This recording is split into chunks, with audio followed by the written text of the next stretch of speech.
Hayi sanibonani sanibingelela umakhandlela abovu induku ezakhala ihawule mzozo ekhanyameni kwafuyihlo nonyoko bathiwe mama ungichathi uyangihlokoloza mani ngihlolozelani mama bahlupheke kanjani abantu bakithi sikhona ngoba siphila ngabo ngeke angivumi ngithi mina uzowena udlala efonini ubolekisa ngemali bazoyiletha imali yakho ukuze kuye phela nemali uzothatha into zami la ngaye ke indaba kuyagezwa mawugeza la inkuku emhlophe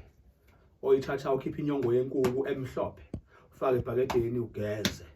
mawugeza uyakhuluma uqaqe wonke amafindo kusuke zonke izinyama kuze inhlanhla kangizelwe nayo mawugeza uqunywa uzogeza ngoba into esusa amathunzi ukuthi kusebenze phela lo hlanga lami angithi ngithe mina sekukhona uhlanga la kwaNgcobo nani sengilakhile especially ke lesi se1000 especially se1000 lo hlanga gcatshwa phezulu kwamashiya lo shaya inhlaka ezo55 ezincane inhlaka ucabe nani la ezandleni mawuthi udlala emishini noma wenza ucabe nani noma ubolekisa ngemali wenzani mawukhipha imali yabuye ize kuwena lento egcatshwe la ayifuni ukuthi imali ihambe ifuna imali ize kuwena mase kuzoba indoda ebuvu efanele ingasali phela kuwena empilweni yakho ngoba lento la uhlangene ikhona efakwe la eyokuthi uma kwenzeka ukuthi mhlawumbe khona lekuphazamisa mhlawumbe ubatha nomuntu wakho sosikhathi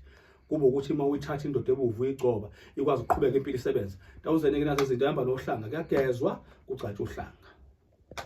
mase nayo indoda ebuvu zwile